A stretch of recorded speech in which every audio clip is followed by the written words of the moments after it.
Baik, ada yang sakit mungkin hari ini? Kayaknya nggak ada ya, yang kemarin-kemarin ini sudah, ini semuanya. 25 siswa sudah yang bergabung. Ya, hari ini kita bicara terkait perdamaian dunia ya, perdamaian dunia. Nanti mungkin ada kuis singkat gitu aja. Ya, simple kuisnya. Nanti di akhir ke 26 siswa ya. Masih ada kuliah besok? Besok sudah nggak ada ya? Sabtu nggak ada ya? Besok Jumat masih ada satu lagi, Pak. Masih ada satu ya. Ya, inilah. Nggak kerasa, nikmati saja ya sisa-sisa masa kuliah kalian di kampus STAN ini. Oke, saya share screen dulu ini.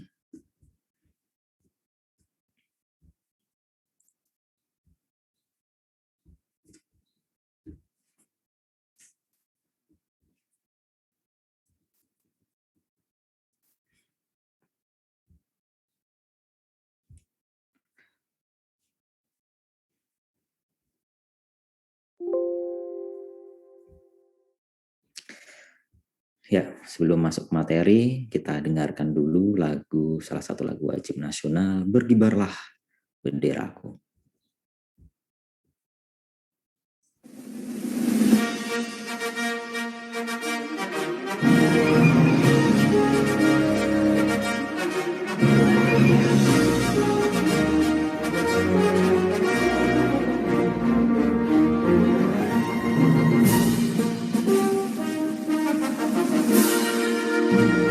Boleh bareng menyanyikan lagu, nyanyikan juga ya, ikut nyanyi.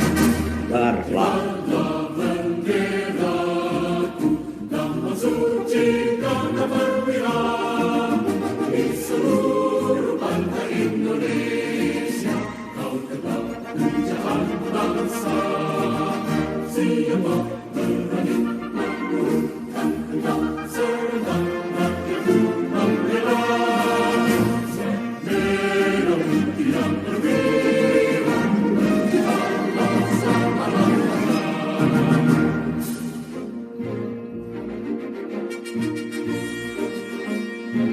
Ayo menyanyikan bareng mungkin. Kelas terakhir ya, kelas terakhir ya.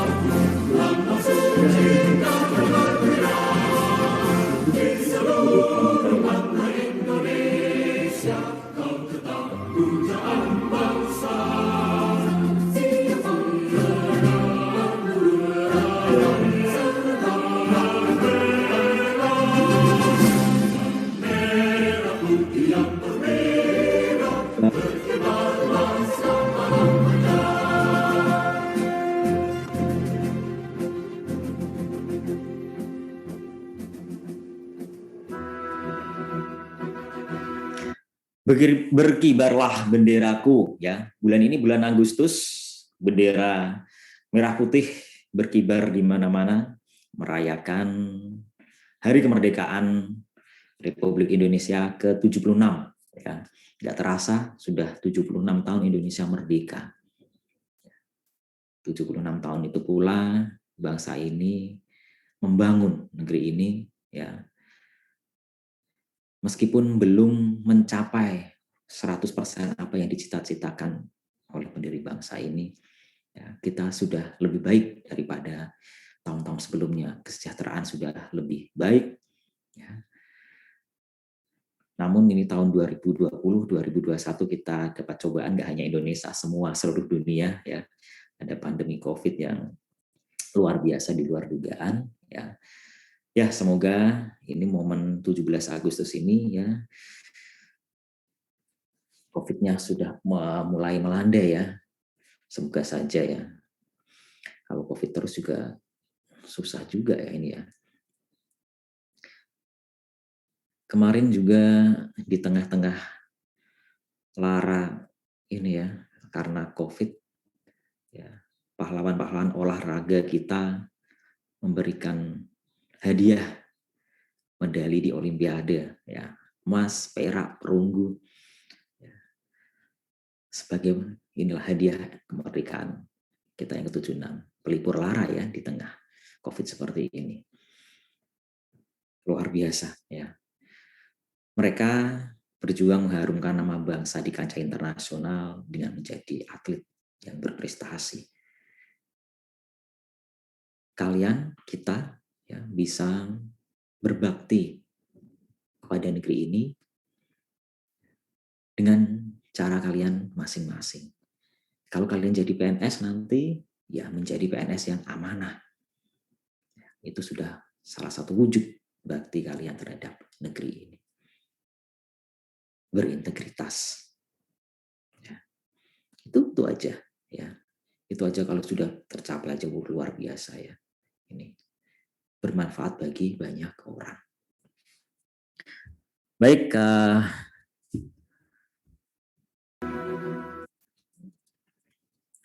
perdamaian dunia. Sebelumnya saya coba lihat ini yang gabung. Masih ada satu yang belum gabung, siapa ini? Ricky, Pak. Tadi kayaknya udah masuk tapi keluar lagi. Oh, mental ya. Oke, saya ini dulu. Saya administrasikan dulu ya, keburu lupa nanti.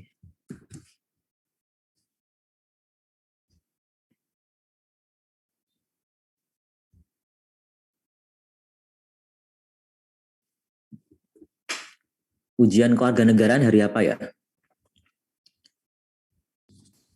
Kamis, Pak. Kamis minggu depan. Iya. Berarti sudah muncul ini ya, penugasannya ya? Nanti jam 11, Pak. Oh, nanti jam 11. Oke. Tapi Kamis ada ujian ininya kan, multiple choice kan? Kayaknya ada, Pak.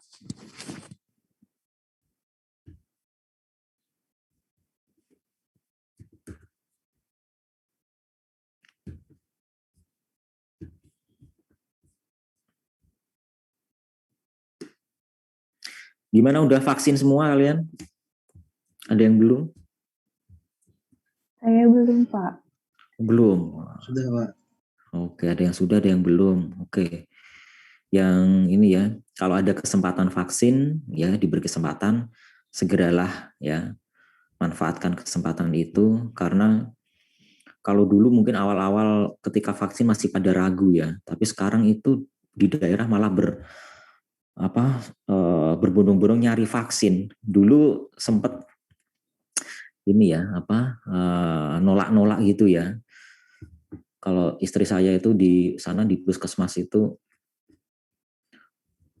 banyak yang diundang nggak datang dulu awal-awal, tapi sekarang wah udah pada rebutan itu nyari vaksin. Kalau kalian lihat berita tadi malam atau mana ya, di Palangkaraya atau mana itu antrian vaksin mengerikan sekali itu, banyak banget, ribuan orang, sampai nggak jaga jarak malah. Waduh, ya semoga aja nggak terjadi apa-apa ya dengan mereka. Kalau sudah vaksin itu, kalaupun ya amit-amit ya, kalaupun kena itu nggak parah gitu. Jadi manfaatkan kesempatan vaksin ya.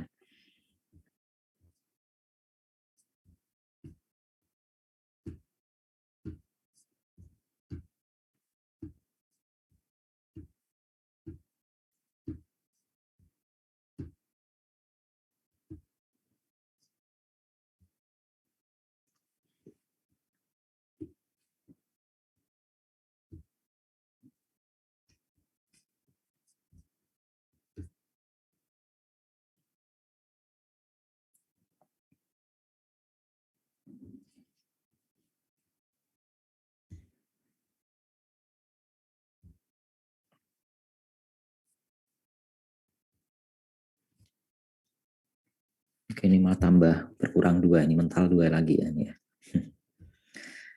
Oke.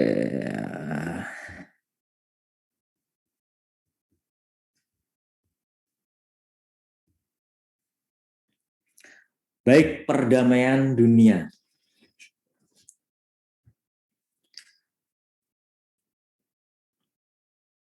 Bersyukur nggak kalian hidup di Indonesia ini di tengah-tengah kedamaian, kalian bisa ngapa-ngapain, kalian bisa ngapa-ngapain tanpa rasa takut, gitu ya. Tidak ada konflik besar, nggak ada, ya. Damai, tentram, kedamaian, ketentraman itu menjadi dasar ya untuk melakukan segala hal aktivitas, ya, entah perekonomian, ya, sosial budaya dan sebagainya. Kita tidak pernah hidup di era perang. Orang tua kita juga tidak pernah hidup di era perang. Kakek nenek kita mungkin yang pernah hidup di era perang. Mungkin kalau kalian pengen tahu rasanya ini era perang seperti apa, mungkin tanya kakek nenek atau buyut kalau masih ada, ya. Jadi ini ya, perang itu kalau kalian melihatnya kan di TV-TV ya, saya juga di TV, nggak pernah melihat secara langsung. Tapi mungkin ya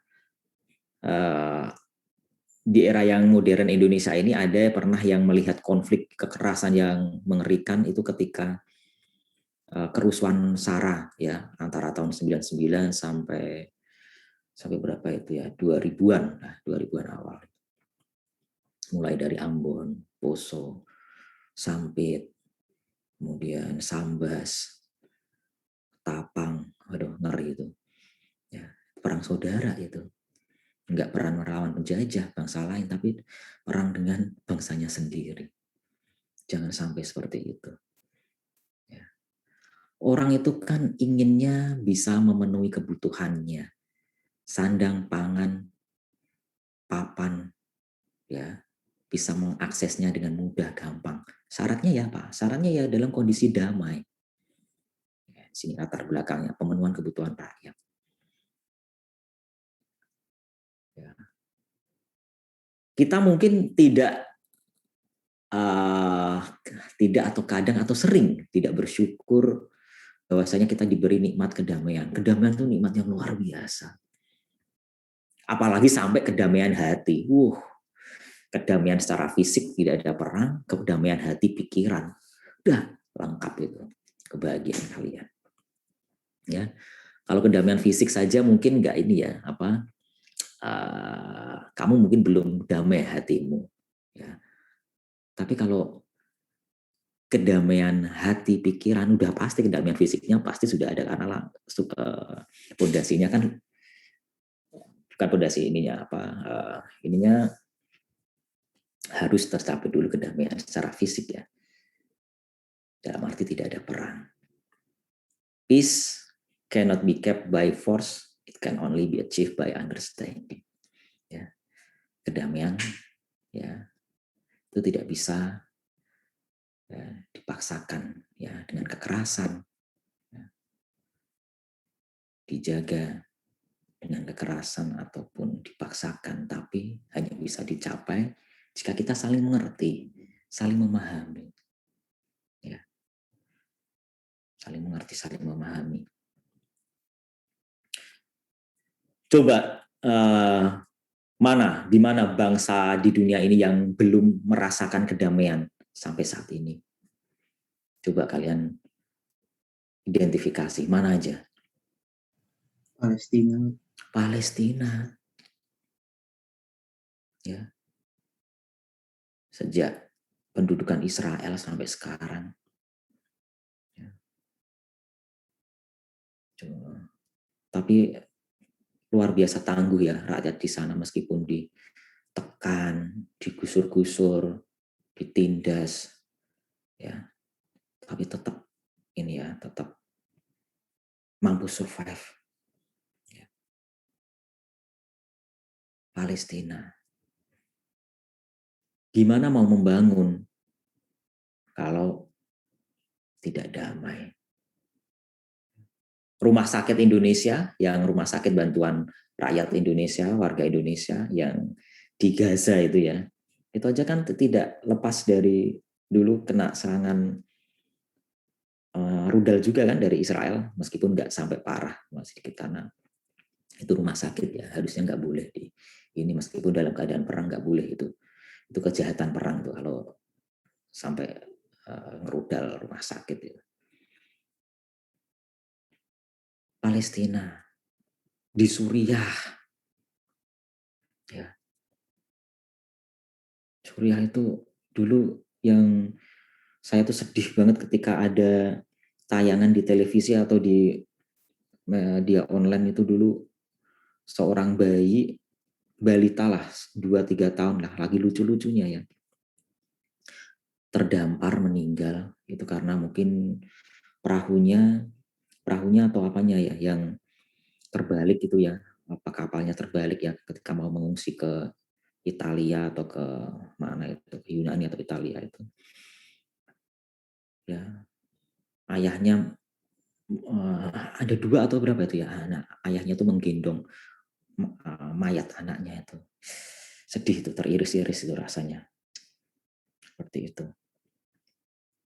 Afghanistan, coba Afghanistan yang pernah saya baca itu sekitar tahun 70-an ya, 70-an, pertengahan 70-an, itu negeri yang indah gitu ya, negeri yang indah, negeri yang bagus ya. Setelah itu ya belum pernah tercapai kedamaian kan sampai saat ini, kedamaian yang panjang gitu ya, maksudnya silih berganti ya, dulu ada Uni Soviet masuk ke situ ya, sampai dengan Amerika di awal tahun di penghujung 2001 awal 2002 itu luar biasa operasi Amerika Serikat ke Afghanistan. Kenapa ada operasi Amerika Serikat ke Afghanistan itu? Ada apa itu latar belakangnya? Peristiwa apa? Mungkin kalian baru lahir kali atau 9/11. baru 9/11. 9/11 ya. WTC ya, ngeri sekali itu WTC ya. Itu saya lihat WTC ditabrak pesawat itu kayak, dipikirnya itu, kita pikir dulu itu kayak nonton film Ultraman itu ya. Kan biasanya gedung-gedung dihancurkan oleh apa tuh monster itu ya. Dor. Nah, itu kok dihancurkan oleh pesawat beneran ternyata. Ketika itu di Indonesia siang bolong ya kalau nggak salah itu ya, saya masih sekolah SMA ketika itu. Langsung boom gitu ya. Ngeri banget. Ada berapa tuh? 4 pesawat atau berapa ya? 2 pesawat di WTC, 1 pesawat ke Pentagon, 1 pesawat itu kalau nggak salah mau ke Gedung Putih, tapi penumpangnya melakukan perlawanan sehingga sampai jatuh di Connecticut atau mana itu. Itu di salah satu pesawat yang tidak sampai mengenai Gedung Putih itu ada warga negara Indonesia, mahasiswa kalau nggak salah di situ. Dan pesawat apa itu ya? United Airlines atau apa itu? Ya, langsunglah itu Amerika punya alasan untuk menginvasi Afghanistan dan sampai untuk menggulingkan Taliban ketika itu, karena Taliban dianggap melindungi Osama bin Laden, menyembunyikan Osama bin Laden ya. Nah, sejak 2001 loh, sejak kalian kecil, mungkin baru 1-2 tahun kalian ya, Amerika itu baru angkat kaki dari Afghanistan itu tahun ini, entah 1 bulan yang lalu mungkin, kalau nggak salah. 20 tahun coba. Ya. Satu generasi ini ya, 20 tahun. Remaja. Ya. Berapa ribu triliun ya ini. Berapa ribu nyawa yang melayang sia-sia di sana. Lagi-lagi yang namanya perang itu, yang paling dirugikan siapa? Paling dirugikan rakyat sipil. Coba itu kalian kalau sering lihat YouTube itu kan ada pengungsi Afghanistan yang membuka usaha apa itu keripik kentang ya di Indonesia, siapa itu namanya itu apa Bismillah Tahir Sada atau siapa itu namanya. Iya, pernah lihat itu di YouTube gitu. Nah, coba mereka harus menjadi pengungsi ya demi mencari tempat yang damai di dunia ini, sampai mereka transit di Indonesia sambil menunggu ada negara yang mau menerima mereka. Ya, tujuan mereka ke Australia. Tapi kan Australia nggak serta-merta menerima. Ya, sehingga mereka terkatung-katung lama di Indonesia. Nah, UNHCR melalui programnya ya memberdayakan mereka bekerja sama ya diinikan dengan kolaborasikan dengan orang Indonesia untuk mulai berusaha biar nggak cuma inilah apa nggak cuma bengong tidur-tiduran atau ini ya jadi stres nanti. Nah itu betapa mahalnya sebuah perdamaian yang seringkali kita nggak syukuri. Ya. Kalau kita bersyukur akan hal-hal yang kecil di sekitar kita yang kita anggap kecil ya, itu tugas-tugas kita, apa yang kita anggap beban, apa yang kita itu anggap permasalahan sulit itu akan terasa ringan. Memang intinya bersyukur, bersyukur dan bersyukur. Ya, hati menjadi lebih damai. Ya, seperti itu. Konsepsi perdamaian dunia, ketiadaan perang jelas ini ya. Ya, tidak ada perang secara fisik. Kita sedikit-sedikit konflik dengan Malaysia gara-gara rebutan apa gitu. Ada diprovokasi, wah ini budaya kita diklaim. Udah nggak perlu ini ya terpancing hal-hal seperti itu. Kita negeri bertetangga. Kan lebih baik ini kan punya banyak kawan, punya tetangga yang menyenangkan, tetangga yang ini ya, daripada tetangga kita jadi musuh kita. Ngapain? Ganyang Malaysia.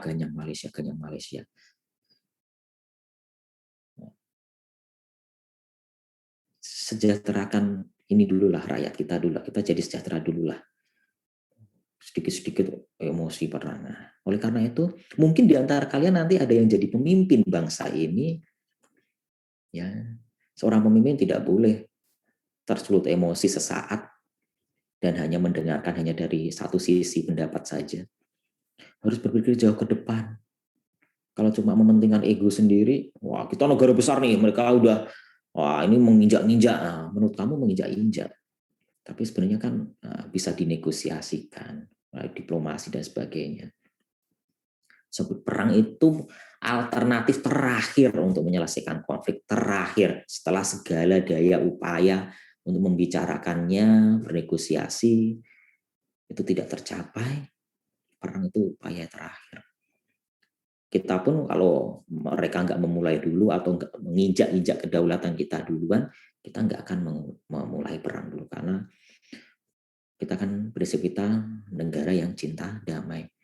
Kita negara yang cinta damai tapi lebih cinta kemerdekaan.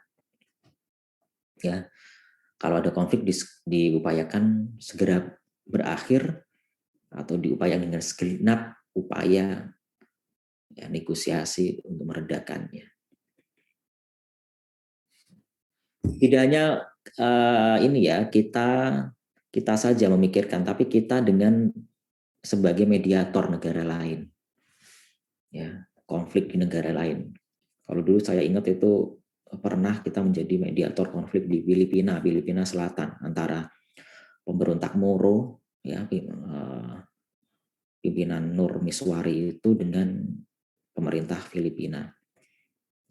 Dan akhirnya damai sampai sekarang damai di Mindanao itu. Ya. Kita pun juga dimediatori oleh mana itu negara sana Skandinavia, Norwegia atau mana ya lupa saya. Ketika kita menjalin kesepakatan damai dengan Gerakan Aceh Merdeka tahun 2000 setelah tsunami 2005 kalau nggak salah, 2005. Tsunami itu triggernya. Jadi di balik hikmahnya ada yang menelan ratusan ribu jiwa itu, hikmahnya semua bisa lebih berpikir jernih bahwa tidak bisa dengan ego masing-masing pengen menjadi negara merdeka dan sebagainya. Win-win solutionnya Aceh diberikan otonomi khusus tapi tetap menjadi bagian dari NKRI. Ya, itu. Jadi ngapain juga berperang dengan bangsa sendiri. Ya, udah capek, nanti apa yang timbul? Dendam. Dendam itu timbul sebagai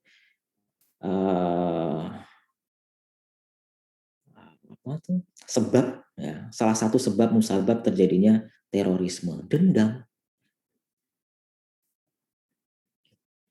Ketiadaan kekerasan dan ditegakkan keadilan. Perdamaian jamak, ya, jamak. Tidak hanya ketiadaan perang, tidak hanya penegakan keadilan, tapi yang dimulai dari diri kita masing-masing, ya, perasaan damai, pikiran yang damai itu kan fondasi sebenarnya. Nggak hanya kalau perdamaian tunggal ya itu maksudnya yang kelihatan gitu ya. Tidak ada perang. Kalau jamak mulai dari kehidupan kita sehari-hari, ya, bagaimana kita hidup dengan damai, mengimplementasikan nilai-nilai kedamaian. Damai, tenang, damai dalam diri.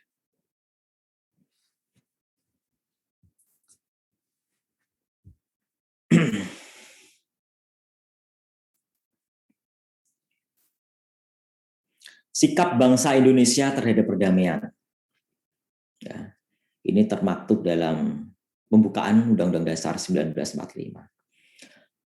Alinea pertama, maka penjajahan di atas dunia harus dihapuskan karena tidak sesuai dengan peri kemanusiaan dan peri keadilan. Jelas di pembukaan, ya, Undang-Undang Dasar 1945, kita bangsa yang tidak menghendaki penjajahan di atas dunia ini. Karena itu tidak sesuai dengan kemanusiaan dan peri kemanusiaan berkeadilan. Karena kita pernah juga dijajah. Oleh karena itu sampai sekarang ini kita tidak pernah mengakui Israel. Dengan kita tidak membuka hubungan diplomatik dengan Israel. Nah, dia masih mempraktekkan penjajahan, ya, dalam arti fisik jelas ini. Bagaimana semena-mena terhadap warga Palestina. Karena dia hanya didukung, ya, karena didukung oleh negara superpower Amerika. Kalau kita bisa menjadi negara besar, tentunya peran kita terhadap perdamaian dunia ini akan semakin besar. Ya. Nah, Amerika Serikat itu negara besar, ya, tapi, nah itu, ketika memandang Palestina dia tidak mempraktekkan sebagai bangsa yang besar yang ini perdamaian, yang mendukung perdamaian abadi antara Palestina dan Israel. Karena lebih condong ke Israel. Ketika masyarakat dunia ingin menjatuhkan sanksi kepada Israel melalui PBB, Amerika selalu memvetonya. Ya, itu ya, sehingga Israel sampai sekarang nggak masalah gitu, merasa nggak masalah melakukan apapun terhadap Palestina.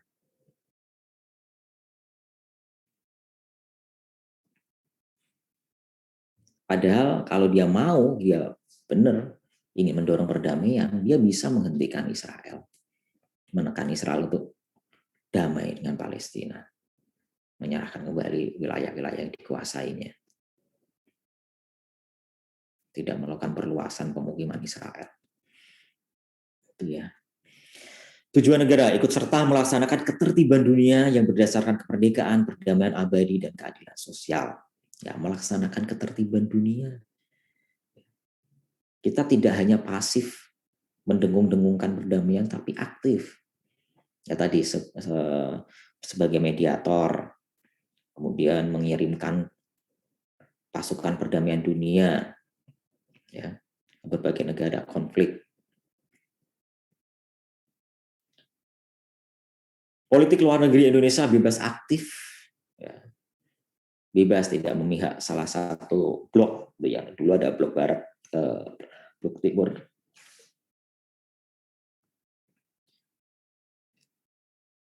Aktif, ya, ikut aktif dalam upaya perdamaian dunia.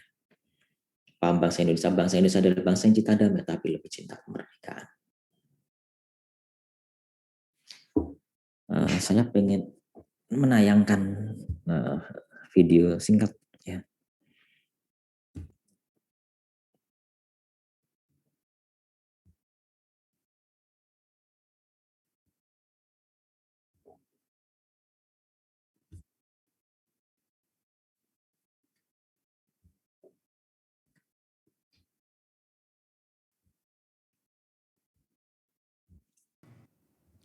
Jerman mengirim kapal perang ke Laut China Selatan di tengah masih panasnya isu Laut China Selatan.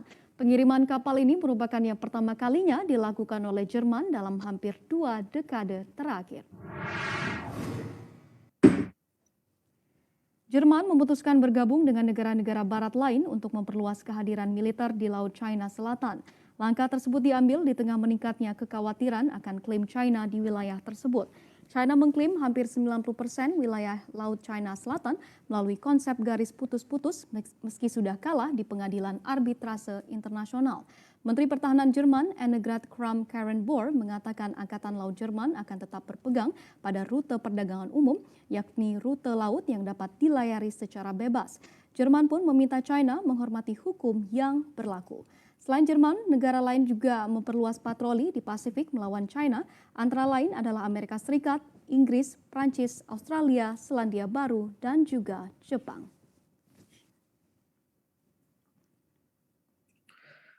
Ya, itu tadi, ya,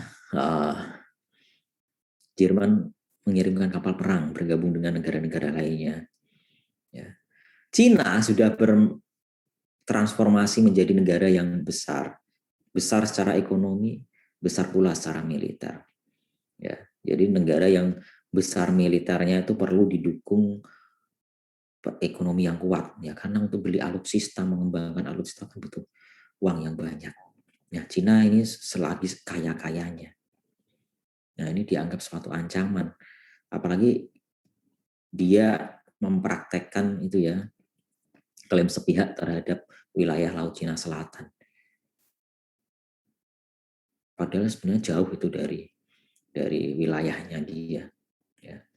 Memperebutkan kepulauan apa itu Spratly, ya, itu, ya, dengan negara-negara di situ, ya, Taiwan, Filipina, dan sebagainya. Nah, kalau di Laut Cina Selatan itu terjadi perang, berdampakkah terhadap Indonesia? Indonesia nggak ada masalah terkait sengketa perebutan wilayah di Laut Cina Selatan. Kita udah jelas batas-batasnya di situ. Tapi pernah juga, ya, beberapa tahun yang lalu Cina masuk ke zona ekonomi eksklusif Indonesia, ya. Ada kapal-kapal pencuri ikan di situ, ya, itu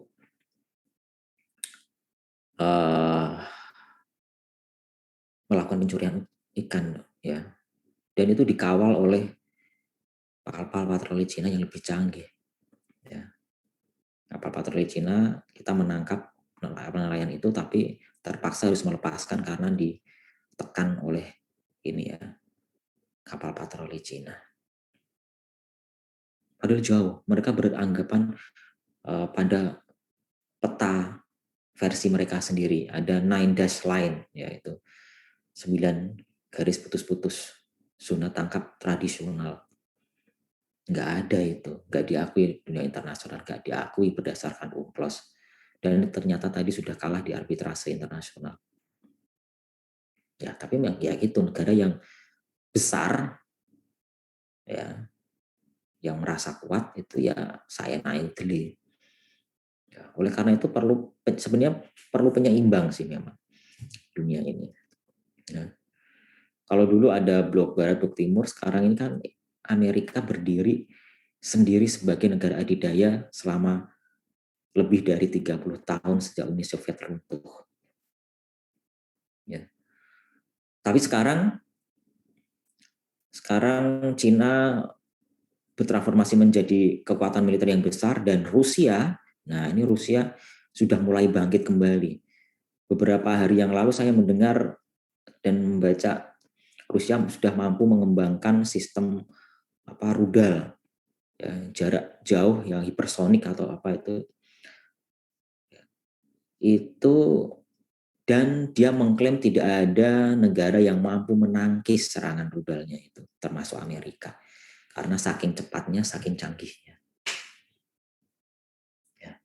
Kalau itu memang benar seperti itu, wah ini mulai lagi nih, bisa terjadi perang dingin lagi nih. Nah, kembali lagi ke Laut Cina Selatan. Apa impact-nya, dampaknya kepada Indonesia jika terjadi konflik di situ? Perang beneran isi gitu. Apa?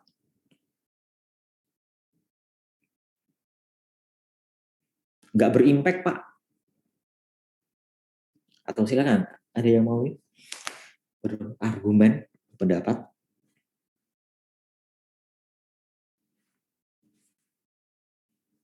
Silakan.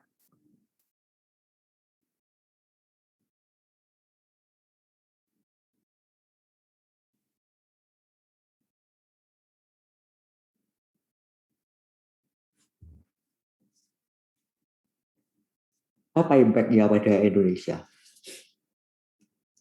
Dirugikan atau malah diuntungkan?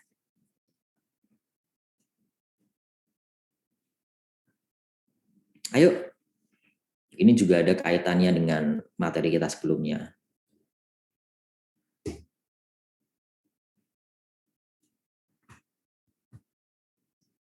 Ayo, ini pagi-pagi masih cerah loh ya. Ya tadi sudah pada sarapan belum? Sarapan itu penting ya, biar bisa fokus, nggak pusing, nggak geliyeng-geliyeng. Ayo, apa? Halo. Saya tanya aja deh kalau kayak gitu. Runeva Adami, Runeva mana Runeva?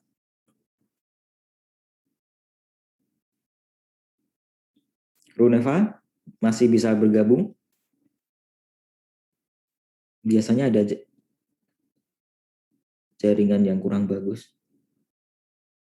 Runeva? Ada Runeva?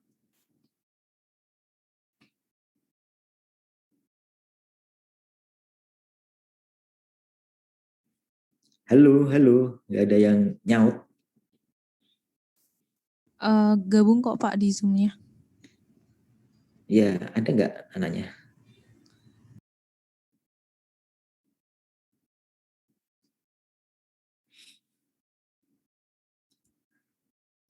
Oke, atau ada yang lain yang mau berpendapat?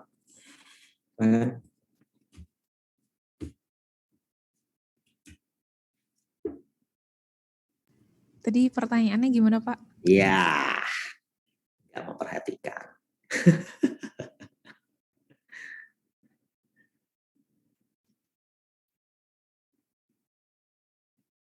Apa yang terjadi jika Laut Cina Selatan itu terjadi konflik? Apa yang dirasakan oleh Indonesia? Dampak negatif, dampak positifkah? Atau seperti apa?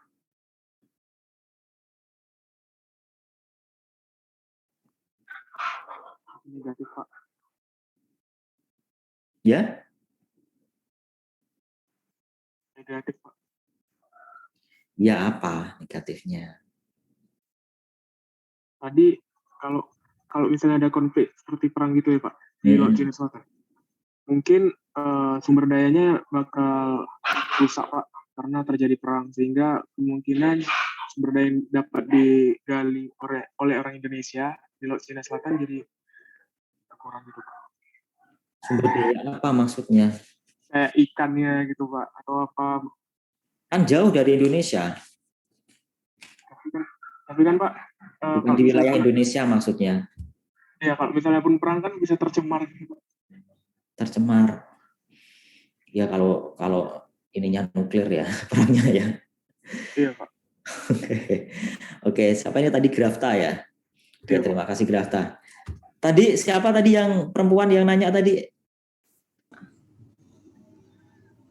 Siapa? Saya nggak ini tadi. Saya Pak. Siapa sebentar? Siapa ini? Rara. Oh, Rara, gimana Rara? Saya bacanya juga kayak Grafta Pak. Mungkin dampak langsungnya itu kerusakan dan kehancuran di Natuna. Gitu. Natuna, tapi nggak sampai Natuna ini. Kalau nggak sampai Natuna gimana? Mungkin jalur perdagangannya terganggu, Pak. Oke, Samara. Perdagangan terganggu. Tadi Anissa, Pak. Gimana? Saya, Pak. Anissa. Oh, Anissa. Jadi Anissa. saya, Oke. Iya. Ini gonta-ganti ininya ya. Bentar saya stop share ada dulu sebentar. Nah, coba kita diskusi sebentar. Nah, kalau kayak gini kelihatan. Ya gimana Anissa? Terganggu gimana? apabila terjadi perang di Laut Cina Selatan, mungkin kalau ada jalur perdagangan dari luar negeri menuju Indonesia yang kapal laut itu mungkin jadi terganggu, Pak. Jadi harus masuknya barang, mungkin impor ekspornya jadi terganggu. Oke. Ekspor impor terganggu jelas ya. Kita mengekspor, mungkin kalau kita ekspor ke Jepang ya, ke Asia Timur itu terganggu di situ. Sebaliknya impor juga terganggu. Kita salah satu ketergantungan kita yang paling besar itu ketergantungan terhadap apa? Yang menyangkut hajat hidup orang banyak. Pangan, Pak. Apa? Pangan. Pangan. Apa pangan yang kita tergantung? Mungkin dari buah-buahan impor, Pak, sama sayur-sayuran. Oke, buah-buahan ya. Nanti kamu nggak bisa menikmati buah impor dengan murah ya. Yang ini, oke, terima kasih. Yang urgent. Kalau buah-buahan kita masih bisa lah kita substitusi dengan pisang lokal, ini lokal masih banyak. Ya. Yang susah, yang urgent apa? Itu Pak, minyak bumi Pak. Minyak bumi kita masih bisa lah, ya masih bisa. Jadi kalau minyak bumi itu kan nggak dari Asia Timur ya, jadi kita impor seringkali ya cuma dari Timur Tengah ya, ada yang dari mana itu Afrika ya, itu melalui hubnya di Singapura, jadi nggak terimbas di situ. Dan minyak bumi energi kita masih punya lah substitusinya, kalaupun kepepet. Yang susah bisa kolaps. Beras oke, beras masih bisa lah. Inilah kepepetnya itu kita itu masih bisa makan yang lain. Ya. Dan saya apa? Vaksin. Oke, ya ada hubungan dengan vaksin dalam hal ini adalah farmasi, obat-obatan. Sebagian besar itu impor. Ya, kemandirian kita di bidang farmasi itu sangat minim, sangat kurang. Oleh karena itu untuk ketahanan nasional salah satunya itu di bidang farmasi. Perlu pengembangan industri farmasi dalam negeri biar bisa lebih berdikari. Kita bisa kok ya. Sumber daya manusianya juga kita mampu kok. Kemarin aja ada yang ikut programnya AstraZeneca kan di sana, di London sana. Ya. Coba itu yang beasiswa di bidang sains, teknologi, ya, teknologi medis. Itu yang dibanyakin gitu loh. Ya. Kalau kebanyakan beasiswanya bidang ekonomi kebanyakan ekonomi nanti ini ya yang sains kayak gitu loh ya, yang perlu diperbanyak itu. Dan nanti ketika ini sudah ini kembali lagi balik di Indonesia membangun industri, misalkan salah satunya farmasi, itu luar biasa ya. Itu jadi kita mau fokusnya mana. Oleh karena itu kita kemarin belajar wawasan Nusantara, bagaimana kita memandang diri kita, lingkungan kita berada di kawasan seperti ini, ya. Melihat diri kita masih belum mandiri di berbagai sektor, itu bagaimana mitigasinya, bagaimana langkah ke depannya, membangun visi ke depannya seperti apa, agar kita bisa menjadi bangsa yang tahan banting. Ada apa-apa di itu kita bisa mandiri. Kalau bisa mandiri ini, ya. Ada ini ya kita ada mungkin konflik di mana gitu, ya ada perang di daerah mana, Laut Cina Selatan, kita nggak terlalu terdampak.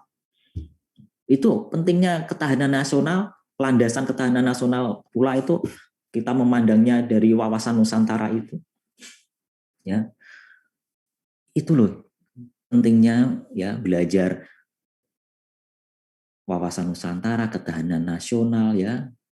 Itu di sini, apalagi kalian nanti calon pemimpin bangsa. Coba kalau kalian misalkan jadi pemimpin negeri ini, ya menjadi presiden, mungkin saja di antara kalian jadi presiden, nggak tahu loh, ya. Itu kalian harus benar-benar memahami wawasan Nusantara, benar-benar memahami ketahanan nasional untuk menjadi negara yang besar itu yang seperti apa. Nah kalau farmasi aja kita nggak bisa mandiri, ya kita sangat tergantung. Bisa kok orang Indonesia itu ya cerdas-cerdas, ya kasih tuh beasiswa banyak itu di bidang sana, biar belajar farmasi, belajar medis dan sebagainya, teknologi bioteknologi dan sebagainya itu. Kalau ekonomi nggak usah banyak-banyak deh. Kalau ekonomi kan kebijakan makro ya, itu nggak usah banyak-banyak.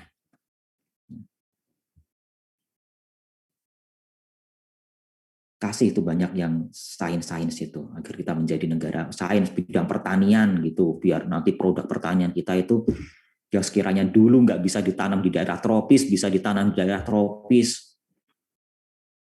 macam itu ya ini ya renungan bagi kita semua. Dan jangan lupa kalau nanti kalian ada yang jadi pemimpin atau pengambil kebijakan atau perumus kebijakan, lihat jauh ke depan. Apapun itu, ya, melihat diri kita itu seperti apa, potensi kita itu seperti apa, sehingga bisa menentukan langkah yang tepat untuk hari ini, hari esok, dan jangka panjang jauh nanti depan. Mau mengarahnya kemana? Ya, jadi sebenarnya penting sekali belajar seperti ini, ya, biar bisa ini ya. Saya membayangkan kalau pemimpin-pemimpin kita itu paham benar wawasan Nusantara, paham benar itu apa yang ketahanan nasional.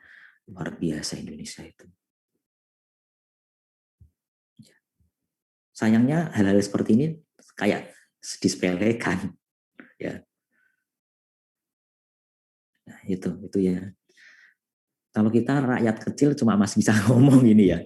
Tapi kalau kamu sudah mencapai titik pengambil kebijakan, itu benar-benar ini ya. Kalau kamu nanti jadi pemimpin daerah mungkin ya, prinsip good governance itu perlu dipegang benar-benar. Ya, oke, itu sejelas. Baik, kita lanjut.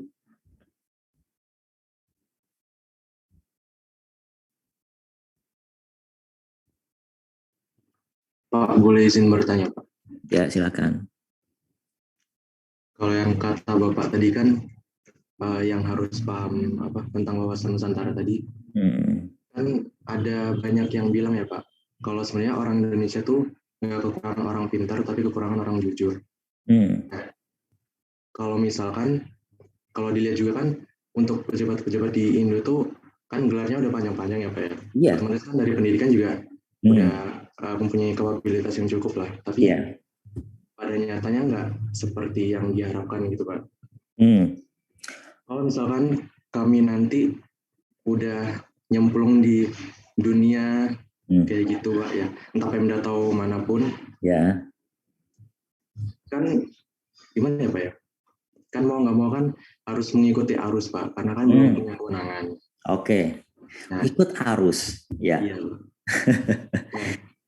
terus kalau misalkan kayak gitu gimana ya Pak ya? Maksudnya kan kalau misalkan dipikir secara idealis kan nggak boleh kalau misal ada yang melenceng dari aturan atau melenceng dari integritas atau apa gitu Pak.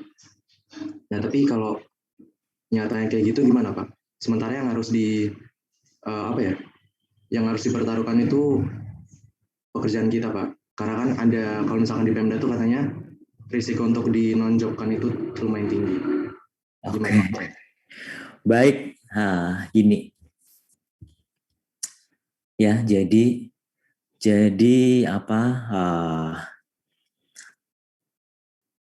ikut arusnya itu. Ini ya, orang manusia dewasa itu cuma bisa memilih, bukan cuma bisa memilih, bisa memilih dan tahu akan konsekuensinya. Ya. Bicara terkait integritas itu mudah. Kalau saya ngomong integritas itu mudah, tapi susahnya apa? Manakala kamu di posisi itu dan diuji. Ya, diuji. Jadi gini. Sistem yang ada sekarang ini, ya, sistem yang ada sekarang ini sudah jauh lebih baik, ya, sistemnya loh ya. Kalaupun ada oknum itu biasa, di sistem manapun tuh ada oknum, di negara maju pun sudah masih ada oknum. Ya. Sudah baik dari yang dulu. Ya. Kalau dulu mungkin belum memungkinkan untuk semacam whistleblower atau melaporkan kemana, atau inilah kita tetap dengan prinsip kita. Tapi kalau sekarang bisa dengan prinsip kita. Tapi kamu ada konsekuensinya seperti gini ya. Dulu pernah itu di Kementerian Keuangan, ya, mungkin zamannya masih zaman jahiliyah juga, ya. Awal-awal Bu Sri Mulyani menjabat dulu sekitar tahun 2000 pertengahan 2000-an lah ya, dekade 2000-an. Itu ada ya bea cukai mana Tanjung Priok atau mana ya. Itu kan salah satu yang terbesar di Indonesia. Itu di situ kan terjadi suap dan sebagainya, bahkan kalau nggak salah saya dengar itu di berita itu amplop tuh ditemukan di musola gitu ya, sampai seperti itu. Udah, itu hampir semuanya itu dibedol desa. sama Bu Sri Mulyani sebagai semacam hukumannya itu entah ditaruh di pojok-pojok Indonesia. Hanya orang-orang yang berdiri paling akhir, dalam arti mereka tuh sebelumnya nggak difungsikan atau dinonjobkan, dan nonjob dalam arti ini yang nggak dikasih pekerjaan ya, nggak dikasih pekerjaan, kemudian inilah disisihkan lah, dianggap orang-orang aneh. Itulah yang dipertahankan di situ. Jadi yakini ya, ketika kalian sudah memilih untuk berprinsip, ya, keadilan itu pasti datang. Ya. Keadilan itu pasti datang, tidak selamanya seperti itu. Ya. Coba kalau dulu misalkan penerimaan PNS saja masih banyak KTBLC ya. Karena sistemnya masih ini sudah mulai bisa dikurangi signifikan dengan melalui ada CAT dari BKN dan sebagainya, pasti berubah. Ya. Dan gini, kalau kamu seperti itu, ya,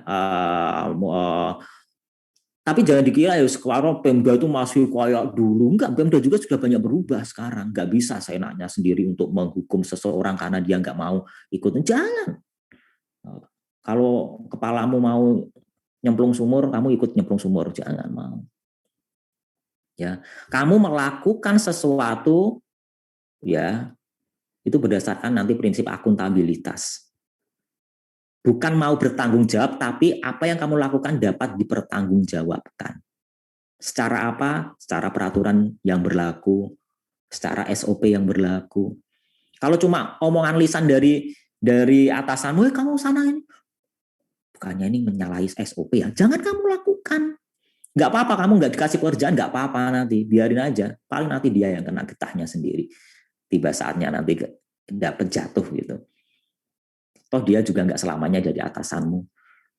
Kalau kamu kayak gitu nanti disisihkan di ini, kamu mending ini ya, cari aktivitas yang lain. Ya wes anggap aja mah, ya wes luweh di ini. Yang penting aku punya prinsipku, ya aku malah punya kesempatan mungkin belajar lebih banyak, nyari beasiswa itu bisa. Di Pemda itu sebenarnya banyak beasiswa, dia bisa ikut Bappenas, ikut mana segalanya itu, apalagi yang Pemda kaya itu ya. Itu ya manfaatkan waktu-waktu seperti itu, karena di sana nggak banyak yang memanfaatkan, tidak seperti orang Kementerian Keuangan yang berlomba-lomba untuk nyari beasiswa. Itu kalau di Pemda kalian, kalau yang kalian takutkan adalah seperti itu. Ya yakini, karena apa? Sekali kalian ikut arus, sekali toleransi hal yang kecil, kalian akan mengembang menoleransi hal yang lebih besar, lebih besar, lebih besar, dan akan menganggap hal itu adalah hal yang biasa. Tapi apakah hatimu akan tenang? Pikiranmu akan tenang? Tidak.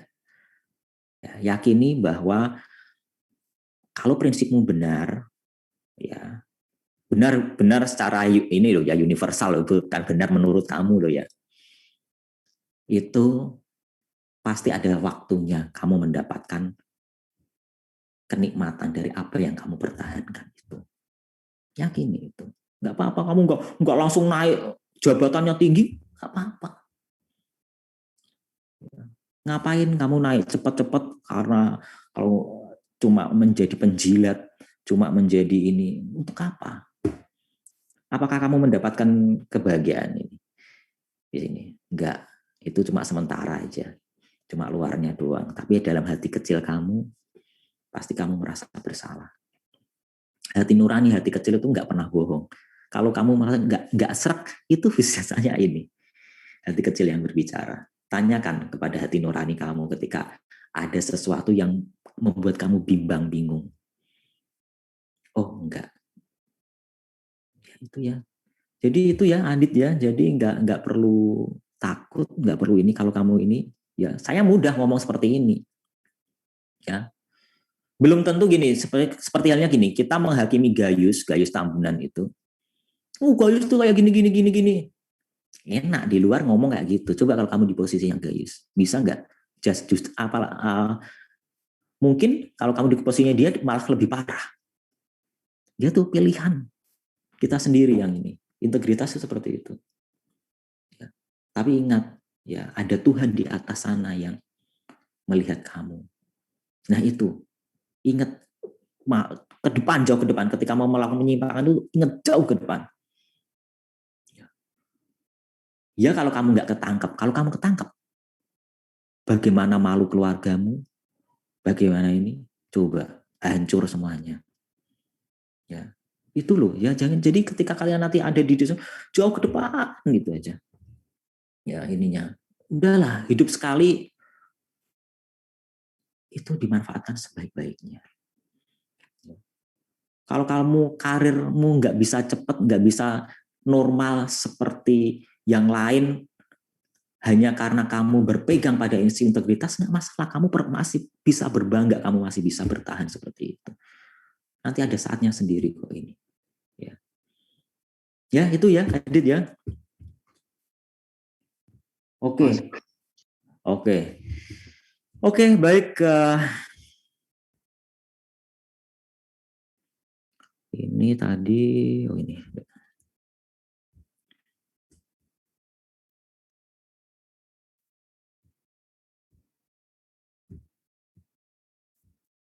Oh, salah.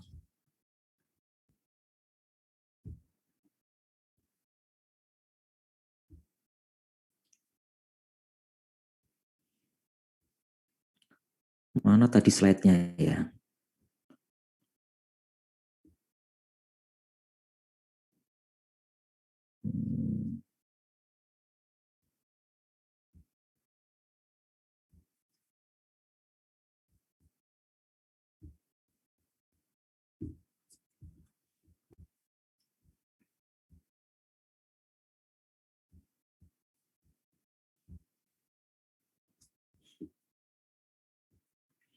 Peran Indonesia dalam perdamaian dunia, inisiator konferensi Asia Afrika di Bandung tahun 55. Ya, sudah pada merdeka ini yang ikut konferensi Asia Afrika ini. Setelah konferensi Asia Afrika ini banyak yang merdeka negara Asia Afrika. Kita masih punya PR. Negara-negara anggota konferensi Asia Afrika ini masih punya PR, belum bisa memerdekakan bangsa Palestina. Ya, yang jadi peserta juga di situ. Anggota gerakan non-blok dulu ya, ketika belum hancur itu Uni Soviet, tergabung dalam pasukan pemeliharaan perdamaian. Ini namanya apa ini? Pasukan perdamaian ini biasanya. Namanya pasukan apa atau kontingen? Kontingen Garuda. Garuda ya. Kongga, ya, kontingen Garuda. Mediator konflik di Kamboja, Filipina Selatan ya. 4 kali menjadi anggota tidak tetap Dewan Keamanan PBB. Ya kita memperjuangkan ini ya apa sanksi pada Israel, tapi ya lagi-lagi ya diveto ya oleh ini Amerika. Ini pembukaan ini tadi udah. Damai, kalau ada perang timbullah korban ya. Kita pengen apa, damai atau perang? Perang itu korban ya korban sipil biasanya. Ya. Sekarang perang juga nggak hanya fisik ya, non fisik juga. Ya, kalau dulu ada perang urat syaraf, kalau sekarang perang cyber, ya nggak mengherankan kalau Huawei itu didepak ya oleh Amerika ya, dan diberi sanksi itu tidak bisa bekerja sama dengan perusahaan Amerika. Begitu pula Amerika mendesak negara-negara Uni Eropa untuk tidak berhubungan dengan Huawei, rame-rame memutuskan kontrak dengan Huawei. Huawei kan salah satu yang terdepan dalam teknologi 5G ya. Nah, itu dikhawatirkan dijadikan sarana mata-mata ya. Sebab terjadinya perang, perbedaan ideologi ya jelas ini ya. Dulu komunis, liberal dan sebagainya itu perang di situ, keinginan untuk memperluas wilayah kekuasaan, perbedaan kepentingan dan perampasan sumber daya alam. Oke, ini dulu ada perang ya, perang dunia, politik, nuklir, ekonomi, agama ya. Trade war. Nah, sekarang baru itu kan Cina dan Amerika ya. Perang saudara, perang suku itu yang ya, beberapa ya sekitar 2 dekade lalu terjadi di Indonesia. Perang antar negara, perang ekspansi. Oke, akibat perang, korban, kemiskinan, kelangkaan kebutuhan makanan, jelas. Ya. Dendam, nah ini loh dendam loh. Nggak ada ininya perang, untungnya itu dendam kayak jadi lingkaran setan nanti. Ketika dendam, ya nanti akan muncul membalas dendam melalui tindak terorisme. Ya, merasa kehidupan yang aman, tentram, damai merupakan hak asasi setiap manusia yang tidak bisa diganggu-gugat atau ditawar-tawar lagi. Ya. Apakah sulit? Apakah bagaimana mewujudkannya perdamaian itu? Solusinya bagaimana?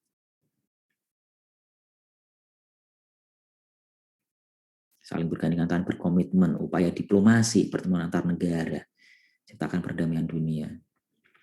Ya. Oke, sudah ini. Oh ini Liga Arab ya dulu pertama kali mengakui Indonesia sebagai negara berdaulat setelah proklamasi ya. Dan Mesir salah satunya yang pertama. Dan kita membalasnya ketika Mesir ya perang dengan Israel ya itu ya dulu ya sekitar tahun berapa 50-an ya. Kita mengirimkan kontingen Garuda ke sana ketika proses perdamaian. Kontingen Garuda 1 ke Mesir.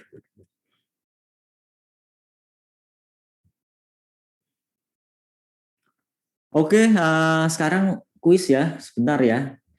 Nanti nggak cukup waktunya. Siapkan secari kertas saja. Nanti kalau sudah selesai di-scan dalam bentuk PDF dan disubmit ke LMS. Oke, silakan cari kertas.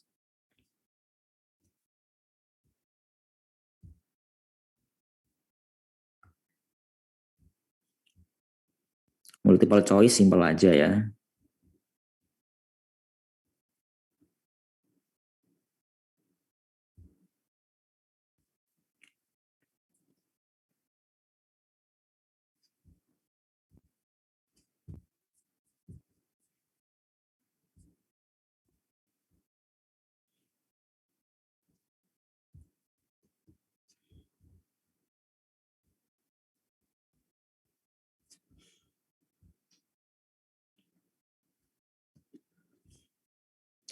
Nomor 1.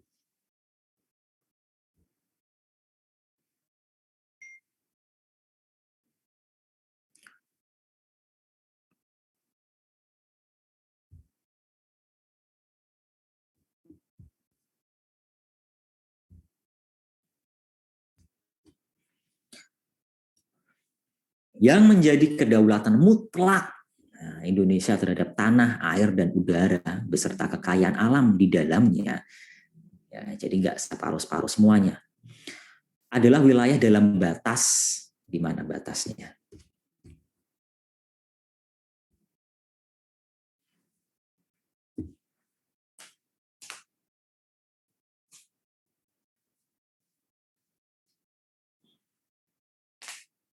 Laut teritorial kah? Batas landas kontinen kah?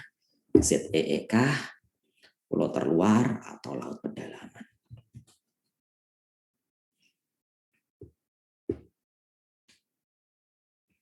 Nomor 2.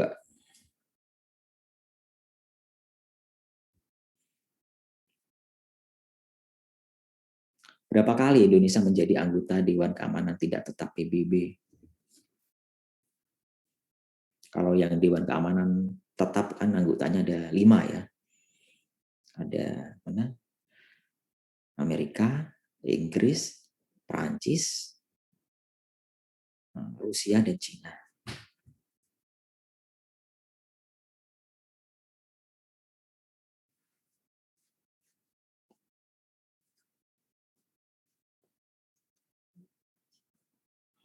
Kerjakan sendiri ya.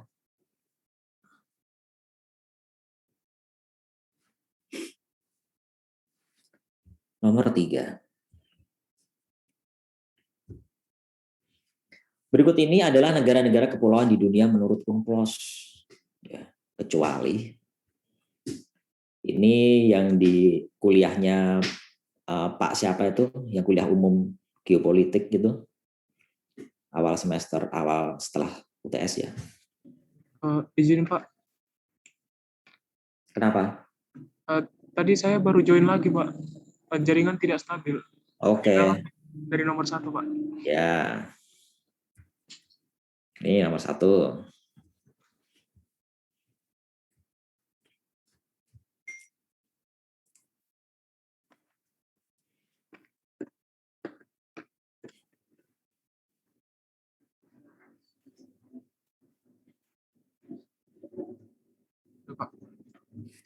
Oke, nomor 2.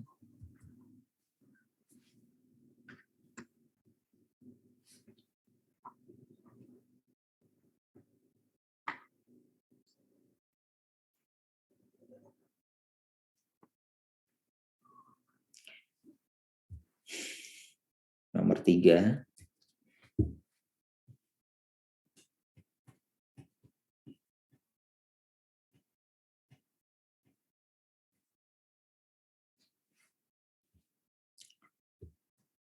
Nomor 4.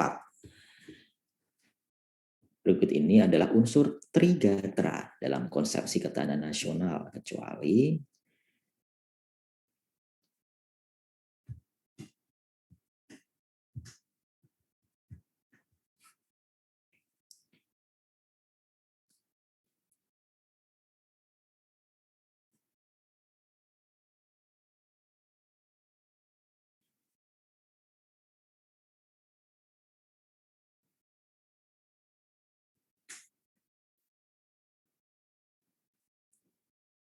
nomor 5.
Nomor 6.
Nomor 7.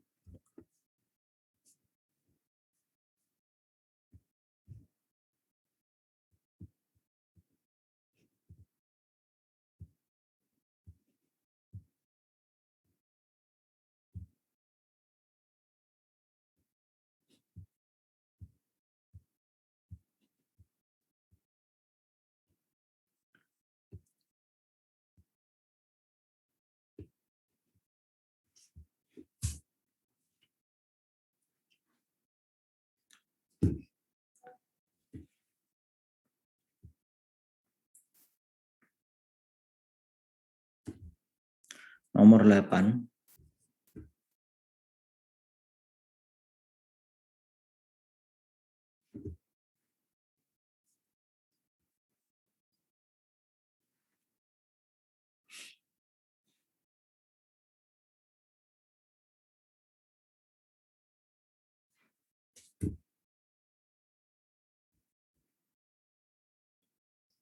Nomor 9.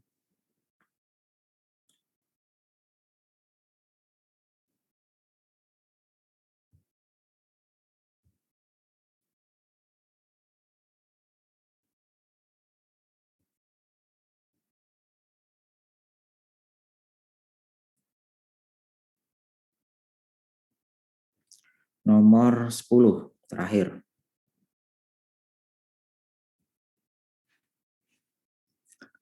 Ketika kita memahami wawasan Nusantara dengan baik dan benar, maka kita akan melakukan hal-hal berikut, kecuali menjaga dan melestarikan lingkungan hidup, mengoptimalkan sektor agraris dan maritim untuk memperkuat perekonomian nasional, mengharuskan perusahaan tambang logam untuk membuat smelter di Indonesia, pembangunan PLTU secara masif agar mampu mengakselerasi pertumbuhan ekonomi.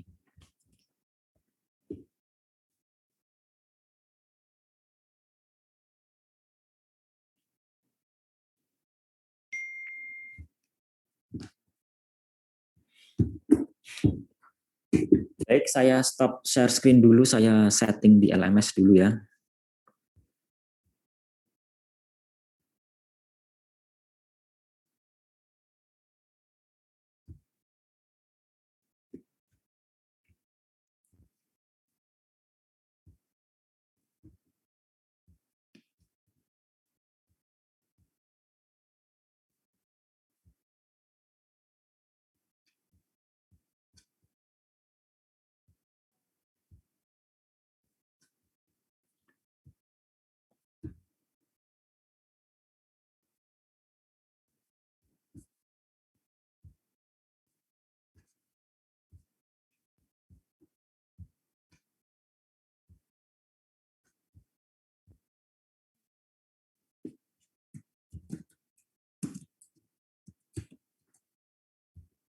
Silahkan di scan PDF, filenya diberi nama, nomor absen, spasi atau underscore nama.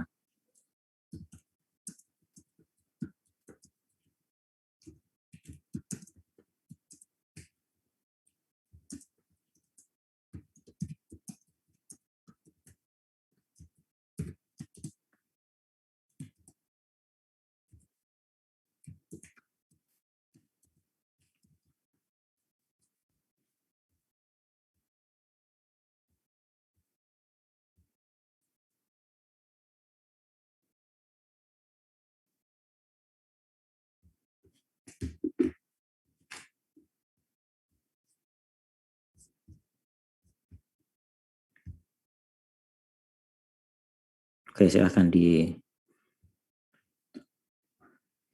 submit, di upload.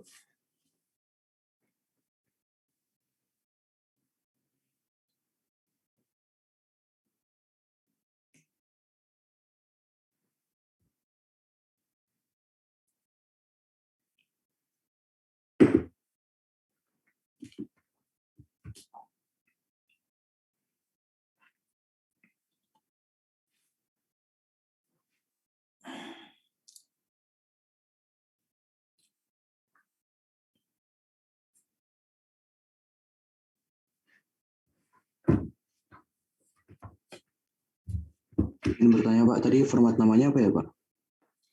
Nomor absen, spasi nama. Atau Makasih, Pak. nomor absen underscore nama. Boleh.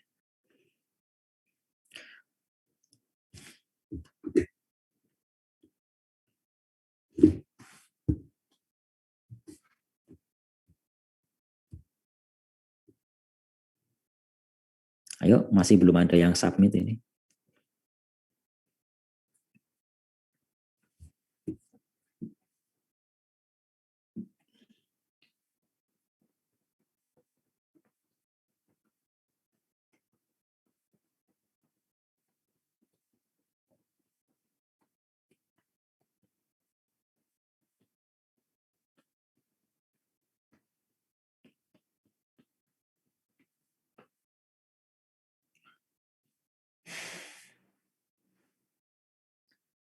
Sudah submit semua?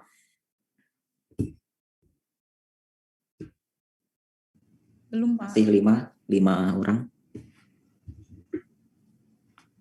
Ayo, biar segera kita koreksi.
Baik, baru 17.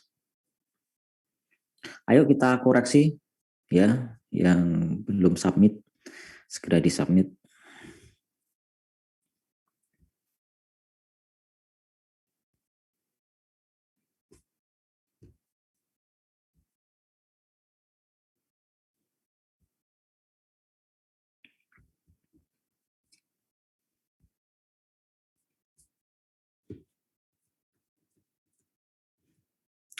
Nomor 1. Nomor 1 jawabannya apa?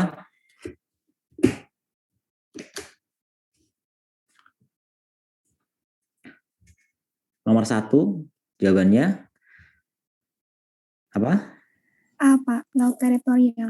Laut teritorial yang mutlak tuh di dalam ya batas laut teritorial, udara, ya, lautnya dan tanah di bawahnya semuanya. Ya. Kalau landas kontinen ya itu lebih nanti pemanfaatan sumber daya di bawah landas kontinen itu. Ya. Kalau ZEE ini lebih ke zona tangkap ikan. Ya ini menjawab nomor berapa tadi ya ZEE itu. Oke. Kalau laut pedalaman tentunya di dalam wilayah batas laut teritorial ya. Laut teritorial dihitung, diukur 12 mil dari batas pantai pulau terluar ketika surut ya. Berapa kali Indonesia menjadi Dewan Keamanan Tidak Tetap PBB?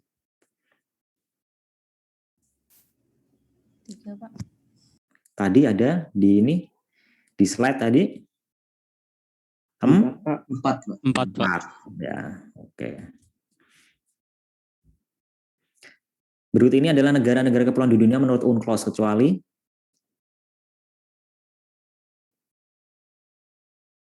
kecuali yang dibilang bapaknya dulu. Ya? Jepang, benar. Ya, paling tidak 50% wilayahnya adalah laut, ya 50% lebih, ya.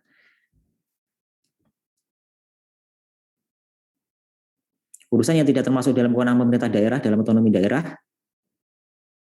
Dulu. Ada apa? Politik luar negeri, ya, moneter fiskal, ya, justisi, hukum, peradilan, apalagi agama,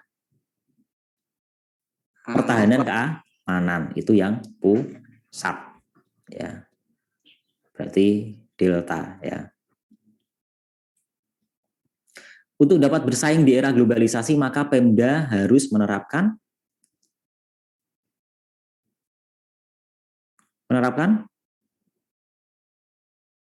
ya jelas kalau ini Pemda menerapkan Good governance. Good governance, ya, bukan CSR ya. CSR ini ya lebih ke corporate ya. Ini good corporate governance, ini prinsip good governance yang dilakukan oleh sektor swasta yang mirip-mirip ya. Geostationary orbit, ya ini penempatan ini ya, ini satelit ya.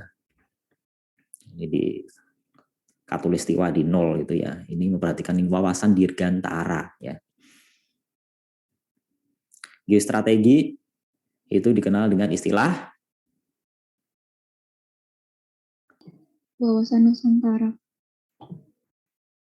Ketahanan nasional ya. Kalau geostrategi ketahanan nasional, kalau geopolitik itu baru wawasan Nusantara. Zona tangkap tadi sudah ZEE, zona ekonomi eksklusif. 10 mana apa ini 10? 10 yang mana? Yang A, Pak. Yang A. Yang lain? C, Pak. Yang C. Yang D, Pak. Ya. Yang yang D, delta. Ya. Karena apa? Ketika kita tahu, ya, kita bisa memandang potensi negeri ini, ya, untuk jangka panjang juga, ya, dengan mempertimbangkan kelestarian lingkungan. PLTU itu apa sih?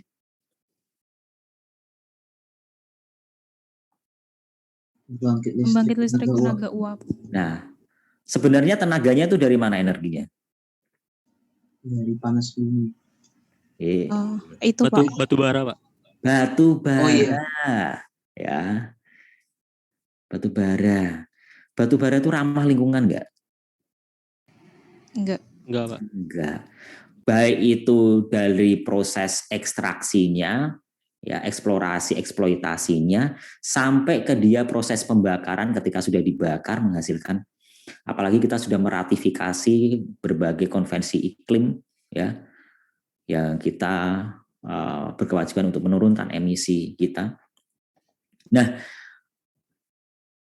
ya pemerintah kita saat ini ya berita beberapa hari yang lalu itu ya sudah tidak akan lagi membangun PLTU baru, ya.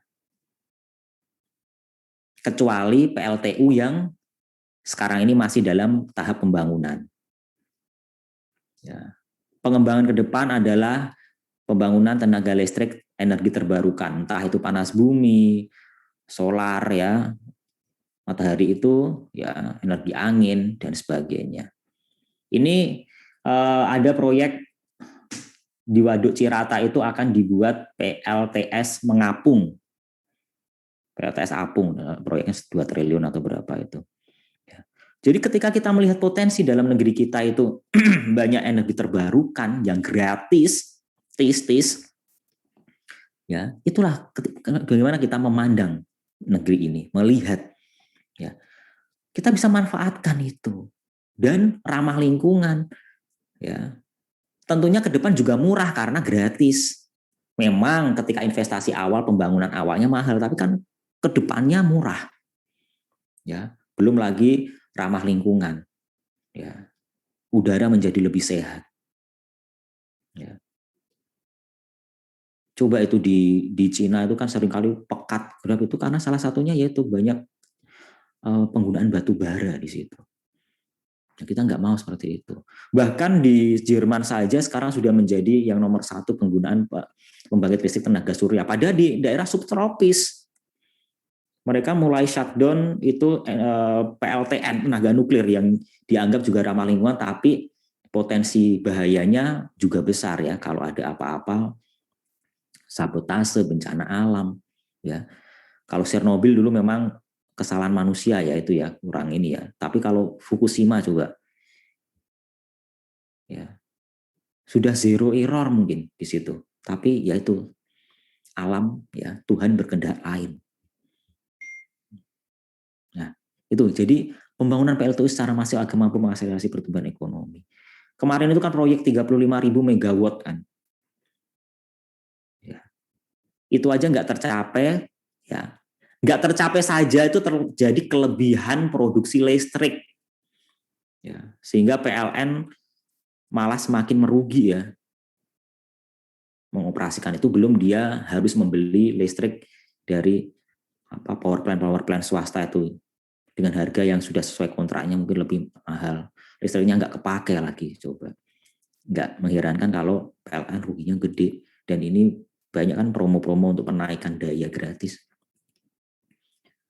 Itu ya. Oke, sudah nanti malah Richard. Udah dikalikan 10 ya. Jadi nilai semuanya 100. Oke, saya ini ya, saya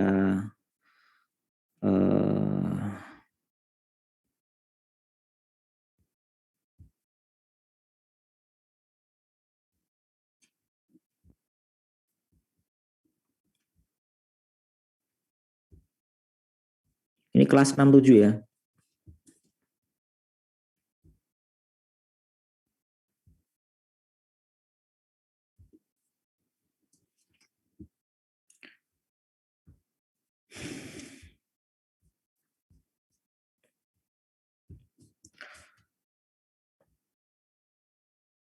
Saya cek dulu ini sudah tadi sudah terunggah, simpan sudah.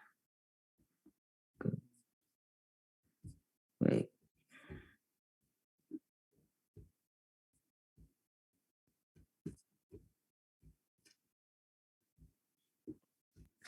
Aditya berapa? Aditya? 90, Pak. 90. Afifah? 80, Pak. Oke. Noval? 70, Pak. Ya. Amalia? Ya. Anita? 80. Oke. Anissa? Anissa? Oke, mungkin lanjut dulu. Arsita? 60, Pak. Berapa? 60. Aduh, kurang kenceng suaramu. Berapa? 60. Kok lirih banget ya? 60, 50 atau berapa? Coba dicat aja.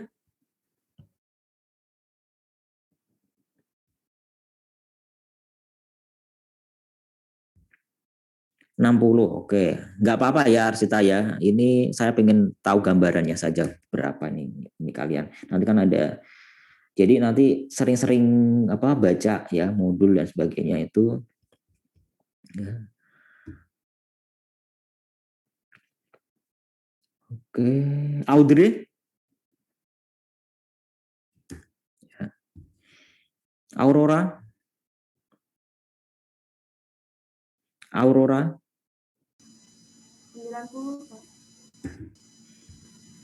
Azhar Mauli. 70, Pak. Dinda. 50, Pak. 50, oke.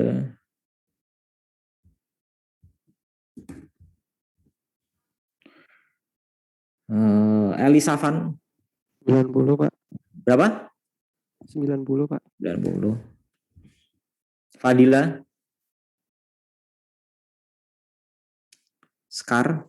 Pak Fadila katanya nggak bisa masuk lagi, Pak. Hah? Fadila not responding, nggak bisa masuk Zoom lagi. Oh iya, berapa? Tanya di WA ya. Ya, sebentar ya Pak, saya tanyakan. Oke. Faris. 70, Pak. Rafta. 6, Pak. Berapa? 6. 10. Ida Bagus. 100. Oke. Juan. 80, Pak. Ya. Arif.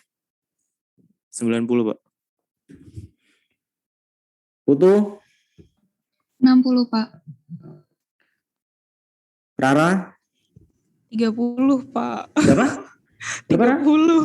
30. Iya. Waduh. Oke, nggak apa-apa ya. Nanti ada multiple choice, jadi saya pengen lihat gambaran kalian mengerjakan multiple choice itu gimana gitu ya.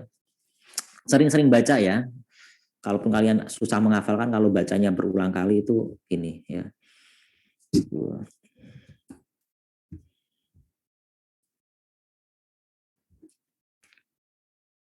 Renanda. 80, Pak. 80. Renaldo. 100, Pak. Ricky.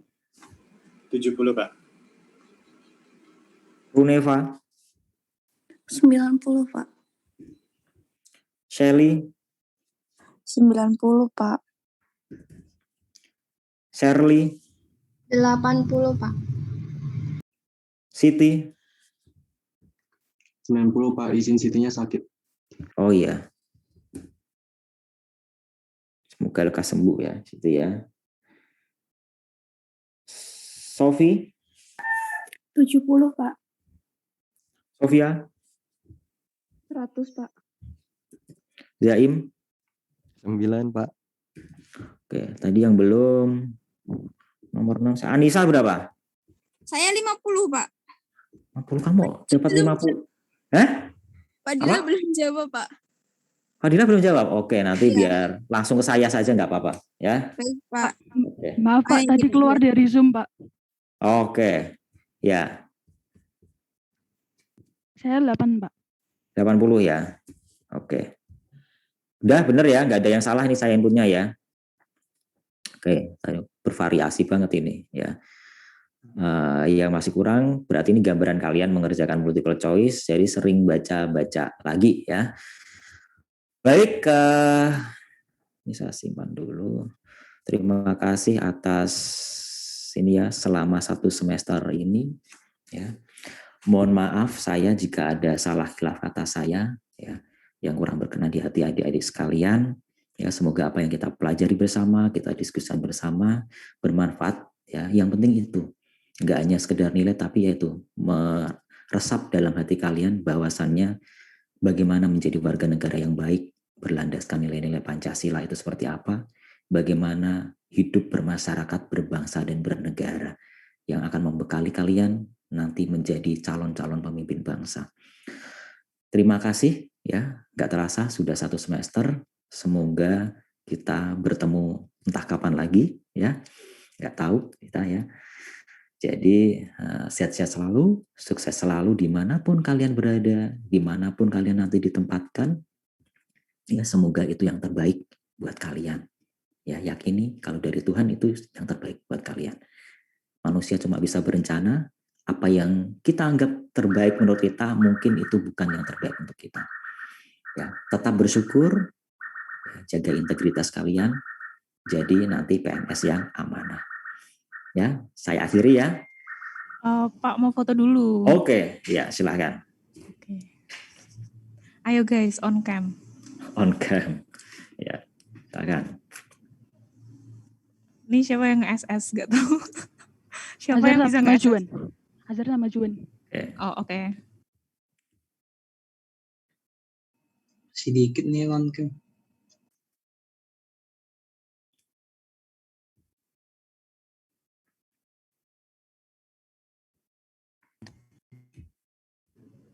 Yang aba-aba dari Dila aja, Dil. Sekarang ya? Ya, silakan. Azhar udah siap belum?